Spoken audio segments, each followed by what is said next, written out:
Salut les pirates, bon mardi les pirates, on se prépare à la sortie de la formation demain, on va vous apprendre une nouvelle méthode pour récupérer votre conjoint, pour éviter de vous séparer, pour éviter le divorce, pour, je sais pas, pour sauver votre couple. Elle s'appelle la méthode de visualisation créatrice DROP, hein. Alors elle est tout à fait différente de tout ce que vous trouverez sur les visualisations créatrices, Bruno on se calme, qui fonctionne mais qui marche sur une patte. La méthode drop, hein, que j'ai affinée autour de ces 23 ans de travail avec vous, est directement adaptée à vos objectifs pour récupérer votre conjoint et issue directement des neurosciences. Et j'ai fait évoluer cette méthode pendant 23 ans au fur et à mesure de l'évolution des neurosciences. Donc elle paraît demain cette formation. Vous avez le catalogue des formations en descriptif de cette vidéo pour vous apprendre, pour vous donner le plus de chances possible de réaliser vos objectifs. Alors aujourd'hui, vous allez voir la chance que vous avez d'être des pirates, d'être là dans cette team, dans cette famille. Un pirate m'a envoyé un groupe Facebook qui s'appelle Divorce. Voilà.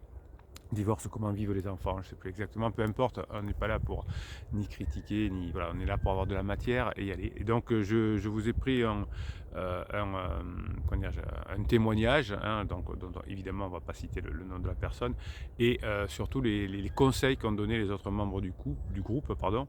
Et vous allez voir la chance que vous avez, vous les pirates, vous allez voir que votre méthode est bonne et vous allez comprendre aussi pourquoi vous arrivez beaucoup mieux que les autres à sauver le couple. Il y a beaucoup de divorces encore, mais quand vous allez voir les conseils que l'on donne et des situations que l'on a dans ce cas-là, vous allez comprendre pourquoi il y a encore beaucoup de personnes de divorce et pourquoi il y a des personnes aussi comme les pirates qui s'en sortent. Et on ira du côté du groupe Facebook des pirates, hein, récupérer son ex, éviter le divorce, éviter la séparation, et vous verrez un témoignage de pirates et vous verrez toute la différence. Je vais vous donner la grinta ce matin pour que vous arriviez avec les formations à avoir le véhicule pour y arriver, hein. Par exemple, la formation de la semaine dernière, c'était comment susciter le désir, une vraie méthode pour susciter le désir, pour y arriver, et la grinta des pirates avec les conseils que l'on vous donne. Alors on va y aller. Donc c'est une dame, j'allais dire une pirate, ben non, du coup elle n'est pas pirate, c'est une membre du groupe, une. Bonjour, après 18 ans en couple et 3 enfants, des épreuves traversées et un mariage il y a 8 mois. Donc, mon compagnon a demandé il y a quelques semaines d'avoir plus de temps pour lui hors de la maison. Cela engendrait beaucoup de discussions car je ne comprenais pas trop sa démarche, avec des fautes d'orthographe, mais ça, tout le monde n'est pas pirate non plus. Moi, quand je dicte, je fais aussi des fautes d'orthographe. Et ce week-end, il m'avoue avoir des sentiments pour quelqu'un d'autre. Il ne m'a pas trompé, mais il ne m'aime plus.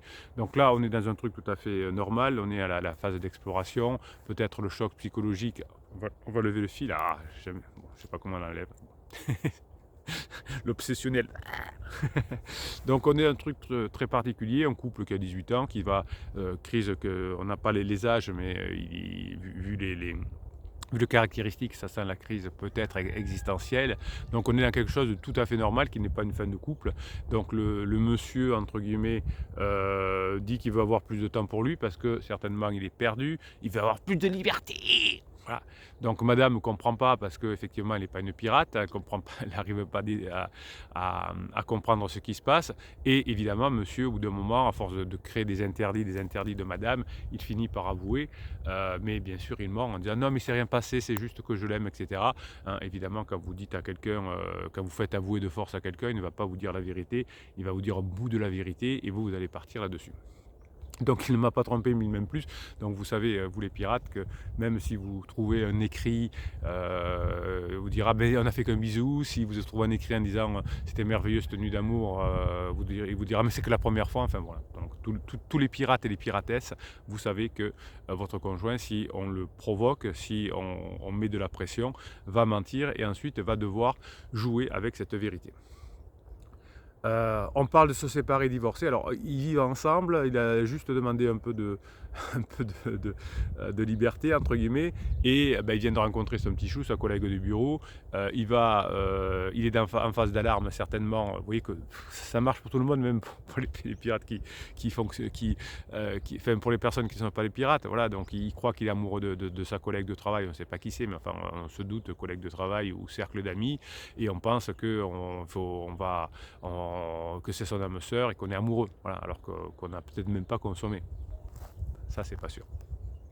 Donc on parle de se séparer, divorcer, donc on est dans la phase d'alarme, c'est-à-dire que pour la personne, il faut vite aller se séparer, se divorcer, et divorcer de façon à pouvoir être libre et après on le regrette. Donc là, le conseil effectivement, c'est de rester en rock. Alors par où commencer? Nous avons une maison avec un emprunt, le petit dernier a seulement 15 mois et moi je débutais, alors je ne sais pas si c'est le petit dernier emprunt ou le dernier enfant. Je pense que c'est le dernier enfant, hein, puisqu'ils sont mariés il y a 8 mois. Et moi, je débutais juste une nouvelle activité à mon compte avec mon nom de mariage. Je suis perdu. Donc, vous voyez qu'effectivement, la personne est perdue. Elle vit une situation tout à fait traditionnelle pour les pirates. En elle-même, elle n'est pas très méchante, cette crisounette. Hein. Si tout de suite, madame fait ce qu'il faut, bah, on a vu, on n'est pas dans un truc très méchant. Hein. Je vous cite souvent cette anecdote d'un pirate que j'avais vu en coaching et sa femme était devenue, ça c'est assez ancien, hein, mais c'était avant les Covid, donc vous voyez comme c'est vieux.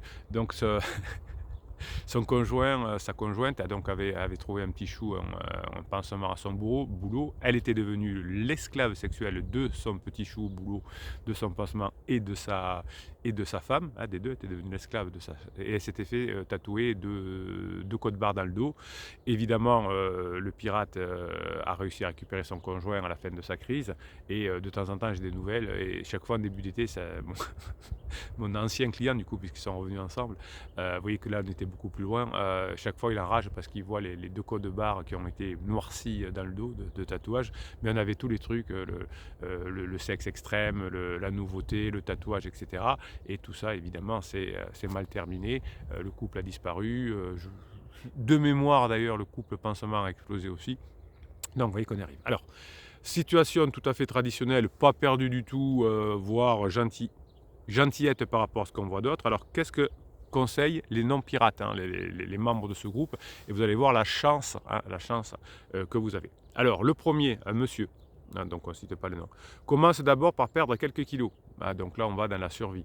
Change tes sapes, fais celle qui est heureuse avec ton nouveau compagnon. Avec un nouveau compagnon, voilà. Donc rends-le jaloux, hein, donc utilise ton cerveau survie et utilise le sien. Voilà, c'est sûr que quand il va voir qu'il a été manipulé, ça va lui donner envie de revenir.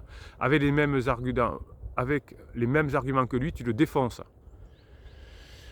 Waouh, ah ben c'est sûr qu'ils vont, voilà, c'est sûr que le petit de 15 mois, il va vivre grâce à ses conseils avec ses parents définitivement. Hein. Genre, ça fait du bien d'être seul, de se sentir désiré par un regard d'homme qui adore les gosses. Donc, vous voyez que les mauvais conseils qu'on peut avoir. Donc, est-ce que vous pensez que ça va empêcher du coup le mari d'aller voir pansement et de se jeter à ses bras? Non, ben ma femme elle fait pareil, ben moi je vais faire pareil. Si j'avais honte de passer le pas, je vais passer le pas. Merci conseil de non-pirate. Attaque direct la pension alimentaire en lui demandant combien il peut y mettre pour assumer son idylle. S'il tient à son nouveau bonheur, qu'il paye. S'il veut rêver sans toi, qu'il paye. Waouh! Vous comprenez pourquoi il y a des divorces maintenant? Il sait que tu trouveras difficilement une relation, donc il doit payer pour ton futur sacrifice de vie. Bon, ben on est mal. Hein, madame, on est mal avec ses conseils. Allez, on va voir d'autres conseils, parce qu'il y a peut-être de nouveaux bons conseils. Donc là, c'est d'une piratesse. Non, pas d'une piratesse, pardon, d'une membre du couple, qui n'est pas piratesse. Ah, et pourquoi ne pas voir les choses complètement différemment? Voilà, ça c'est bon. Vous prenez un petit studio pas loin, vous gardez la maison et vous trouvez une organisation pour alterner la maison. Comme ça, les enfants gardent leurs repères, ça ne bouleverse pas leur quotidien. J'étais un peu optimiste. J'ai dit, ah! Où vous cohabitez la semaine par rapport à l'organisation des enfants au quotidien, chacun bouge de la maison un week-end sur deux, c'est exactement ce qu'il ne faut pas faire. Ça, c'est un truc d'agent immobilier. Hein, j'en ai discuté avec des agents immobiliers, évidemment, avant de vous dire tout ça. Ils proposent ça, c'est les agents immobiliers qui proposent ça quand ils ont une grosse maison à vendre. Donc, je veux divorcer, vraiment aucun des deux ne veut revenir ensemble, ce qui n'est paraît pas le cas de la personne qui avait mis le poste. Donc aucun des deux ne veut revenir ensemble et on est décidé à vendre la maison. Sauf que la maison, c'est un gros bien qui vaut peut-être plusieurs centaines de milliers d'euros, voire plusieurs millions. Et le vendeur dit ça va peut-être prendre un peu de temps si vous ne voulez pas la brader. Donc ce que je vous conseille, en attendant, puisque vous ne pouvez pas vous supporter, prenez un appartement chacun prenez un petit studio et vous faites une semaine sur deux, comme ça aucun des deux ne souffre. Les enfants, c'est pas plus mal en attendant, eux ils ils profitent du confort de la maison, de la piscine, du jacuzzi, et vous, une semaine sur deux, vous évitez de vous taper dessus. Donc c'est une proposition, non pas du tout psychologique et qui marche, mais c'est juste pour deux personnes qui veulent vraiment divorcer, qui veulent vraiment vendre leur maison, qui ne veulent plus avoir aucun contact, qui veulent juste se croiser. Ben, ça permet à l'agent immobilier de vendre la maison tranquillement et peut-être de louer un studio d'ailleurs, mais ça l'histoire ne le dit pas. Donc surtout pas, et d'ailleurs tous les pirates qui ont essayé de faire ça en sont revenus, et d'ailleurs on a eu fait des coachings pour apprendre à arrêter cette double maison, et effectivement à partir du moment où on a arrêté la double maison, les deux étaient très contents et ça a permis de se retrouver, de pouvoir badiner, de pouvoir avoir de l'humour, etc. Donc deuxième mauvaise idée. Donc là, la dame dit merci pour vos premiers messages, ça me fait peur, toutes ces démarches administratives et ma confiance en a pris un coup. Voilà, donc évidemment, donc là qu'est-ce qu'il faudrait, on est normal, on a un choc traumatique, eh bien qu'est-ce qu'il faudrait conseiller à cette personne? Eh bien de commencer à travailler sur la confiance en soi, de se reformer, de comprendre ce qui se passe et de savoir ce qu'il faut faire puisqu'elle est perdue. Alors, une autre dame dit « Bonjour, je te souhaite un bon courage et demande de l'aide à des assistants sociaux. » Est-ce que les assistants sociaux vont aider à débloquer la situation? Ben non, les assistants sociaux, ils vont vous conseiller d'aller voir des avocats ou des choses comme ça. Alors, une autre non-pirate donc, un autre conseil. Commencez par réfléchir si l'un des deux veut garder la maison et si c'est possible, regardez aussi si vous voulez partir sur un divorce à l'amiable et si vous êtes d'accord. Voilà les mauvais conseils que l'on peut proposer. Donc c'est juste une crise ou nette qui est pas encore, que l'on peut récupérer, pas très compliqué. Mais vous voyez le truc, tout de suite proposer un divorce à l'amiable. Allez voir chacun un avocat. Obligé d'avoir chacun le sien, même si c'est à l'amiable. Pour votre nom, vous pouvez, si monsieur ne s'y oppose pas, garder votre nom de marié. Bon courage, c'est un chemin douloureux. Non, c'est pas. Oui, alors oui, c'est un chemin douloureux si on fait ça. Mais est-ce que c'est pas plus simple de se faire quelques formations, de se mettre quelques fichiers dans les oreilles et d'arriver à récupérer son conjoint? Elle a raison, cette dame, c'est que ça coûte très cher, c'est très douloureux psychologiquement, pour les deux d'ailleurs, hein, pour le couple, mais aussi et surtout pour les enfants. Le petit a 15 mois. Donc faites ce qu'il faut, mettez-vous des formations dans les oreilles, prenez la grinta des pirates, il n'y a rien de compliqué, cette situation ne me paraît pas super compliquée. Hein, si vous attendez la fin de la lune de miel de monsieur avec sa collègue de bureau, et que pendant ce temps vous redevenez une femme fatale, et que vous compreniez que quand vous avez eu les 3 enfants, notamment le petit 15 mois, vous n'avez sûrement pas, madame ou monsieur, fait ce qu'il faut pour préserver le couple. Eh bien, une fois que vous avez compris ça, une fois que vous apprenez avec les formations ce qu'il faut faire, à mon avis, le couple n'est pas perdu. Pas perdu du tout. Alors, on ne conseille pas, madame, allez voir l'avocat, proposez l'amiable, etc. Alors, une autre non-pirate, une autre dame. Nous, on commence par vendre la maison. Ça fait moins de papiers et de problèmes après. Ensuite, j'ai pris rendez-vous chez l'avocat pour savoir comment faire et l'agence immobilière pour qu'elle s'occupe de la maison. L'avocat m'a dit que dès que la maison est vendue pour lui, ça durera 1 mois et demi, pas plus. Je suis contente de ce déroulement. Voilà, donc, car la cohabitation est difficile. Oui, la cohabitation est difficile, surtout si vous avez cet état d'esprit. Vous voyez que ça doit vous rassurer, les pirates. Vous voyez toutes les bêtises que font les non-pirates qui divorcent. Vous avez les résultats des pirates qui arrivent. Il y en a pas un là-dedans qui dit j'ai réussi à récupérer mon conjoint, ça s'arrange, évidemment, puisqu'on n'a pas la même méthode. Un non-pirate. Bonsoir, je pense que vous devriez prendre un rendez-vous à un avocat juste pour une consultation, pour y voir plus clair. Je vous souhaite bon courage. Ça, c'est pas mal. Hein, ça ne vous empêche pas de ne pas le dire à votre conjoint, mais d'aller vous renseigner par rapport à votre contrat, etc., à quoi vous avez droit, etc. Ça, c'est plutôt bien. Une autre dit je suis dans ton cas, je te comprends, oui, si vous souffrez effectivement. Voilà, donc ça c'est le groupe des personnes qui, à mon avis, vous allez déterminer à la fin, vous allez me le mettre en commentaire. Est-ce que vous pensez qu'avec ces conseils-là, on a des chances que le petit vive sa vie, le petit de 15 mois vive sa vie avec ses parents à la fin de lune de miel de son papa, ou est-ce qu'avec des conseils comme ça, c'est mal barré? Alors, on va aller du côté de votre groupe Facebook de pirates, hein, éviter le divorce, éviter la séparation, récupérer son ex, et vous allez voir s'il n'y a pas, des fois, d'autres conseils, d'autres façons de voir les choses. Allez, on y va. Donc c'est Pauline, nous on a le droit de le dire, Pauline Le Kiff. Le Kiff, je vous rappelle que c'est le surnom que vous ajoutez à votre pseudo, et c'est une marque d'appartenance aux pirates qui réussissent.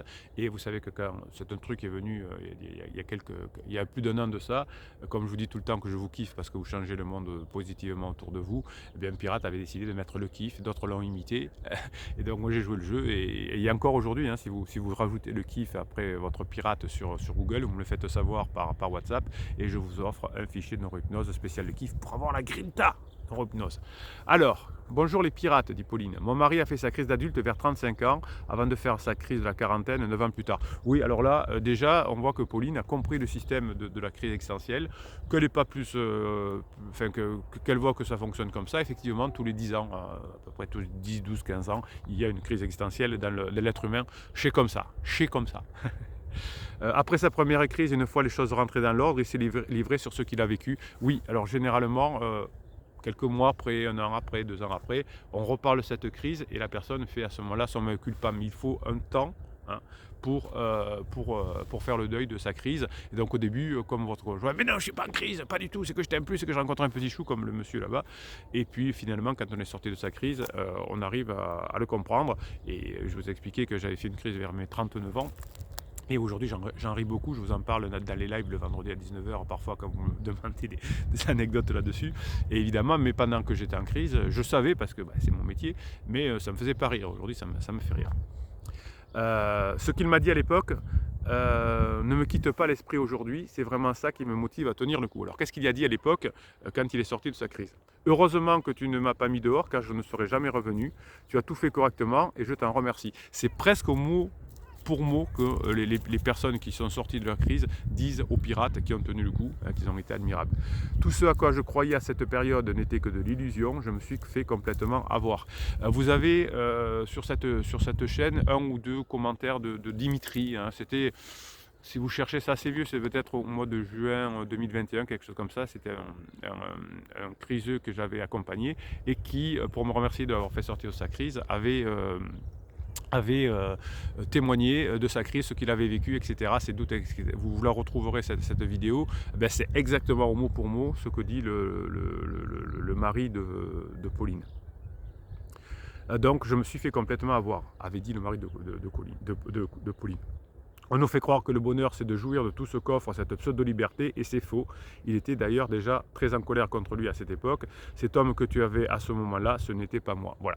Donc c'est ce que vous vivez, hein. Vous voyez que ça ne vaut pas le coup de casser votre couple, d'avoir 2 appartements qui coûtent très cher, d'avoir des séances de psy chez les enfants, de vous énerver, d'aller chez le juge, etc. Quand on a compris tout ça, quand on a les méthodes avec les formations, quand on a la grinta des pirates, ça vaut peut-être le coup de faire ce qu'il faut. Hein, de pas écouter les conseils qu'on a eus tout à l'heure. Voici les réflexions d'un criseux repenti. Ne lâchez rien les pirates, le préfrontal de nos criseux va forcément se reconnecter à un moment ou à un autre. Oui, hein, toutes les crises existentielles se terminent, toutes les lunes de miel avec pansement se terminent. La crise se termine plus rapidement si vous faites bien votre travail, c'est-à-dire que si vous ne mettez pas trop comment on appelle ça, je vais y arriver, d'interdits. Vous avez une formation complète sur les interdits. Si vous arrivez à devenir un homme dont votre femme rêve, c'est le titre d'une formation, ou la femme fatale, c'est un titre de formation. Si, comme vous avez vu la semaine dernière dans la formation, vous savez ressusciter le désir, si vous savez, c'est une formation. Si vous savez rester concentré, c'est une formation. Enfin, vous avez tous les outils pour y arriver. C'est dur, une crise existentielle, mais c'est surtout pas la fin du couple, hein. La crise existentielle, c'est un truc interne qui se transforme en crise de couple, etc. Courage à tous ceux qui luttent, qui boivent la tasse, qui pleurent et qui peinent. Voilà. Bon. Merci Pauline. Alors vous voyez les différences de comportement, de conseils. Tiens, on va quand même lire un commentaire ou 2 sur pour répondre à Pauline, hein, ce qu'on dit des pirates. Merci pour ce partage, courage, dit Jeff. Clément dit comment s'est passée la première crise, comment tu réagis, qu'as-tu à travailler pour améliorer la situation. Ça, c'est un commentaire de pirate. C'est comment tu as fait, quelle formation tu as fait, qu'est-ce que tu as mis en place, etc. Ça, c'est génial. C'était Clément. Paouéanka. Et quand c'est le criseux qui jette sa conjointe, le réveil va être catastrophique. Oui, effectivement, pour le criseux ou la criseuse, hein, si vous décidez à la fin de la crise, parce que c'est le pirate qui décide en général de ne pas le reprendre, c'est terrible pour la personne qui a été en crise, parce que non seulement elle est épuisée, elle a perdu son boulot, ça se passe mal au boulot, des illusions avec pansement, les enfants qui lui en veuillent. Oui, c'est très dur pour criseux à la fin. Hein, c'est pour ça qu'il y a une phase d'épuisement. Au début, il y a la phase d'adrénaline, la phase d'alarme, je veux tout casser, comme on a vu tout à l'heure dans le témoignage, j'aime quelqu'un d'autre, etc. C'est l'adrénaline, et ensuite il y a les phases de cortisol, hein, qui font que l'on s'épuise. Dante dit comment ne fait-il pas de ce rapprochement avec sa première crise. Donc là c'est moins bien comme commentaire, hein. Vous voyez, on reparle de lui, mais comment il fait, c'est pas juste, etc. Je préfère dire que, comme j'ai vu tout à l'heure, Pauline, qu'est-ce que tu as fait pour y arriver? Voilà. Hop, qu'est-ce que dit Caroline? Ah oui, j'avais remarqué cela pendant ma crise, hein, Caroline qui avait une crise aussi. J'ai eu après une première crise de deuil de ma crise qui a duré un certain temps quand même. Voilà. Donc vous voyez que les relations sont à peu près les mêmes. Vous voyez pourquoi les gens divorcent quand il y a des mauvais conseils, comme dans le groupe Facebook que vous avez tout à l'heure, et vous voyez que vous avez les outils avec les formations en descriptif de cette vidéo. Vous avez le catalogue avec plus de 85 formations, vous avez toutes les méthodes qui fonctionnent depuis 23 ans, vous avez la grinta des pirates, vous avez les bons conseils des pirates. Il n'y a plus qu'à. Allez, je vais finir de vous préparer la formation de demain sur cette visualisation. En attendant, hein, vous avez tout ce qu'il vous faut pour vous régaler d'apprendre et commencer à y aller à fond. Bruno Marchal, il vous dit, passez le mardi que vous méritez.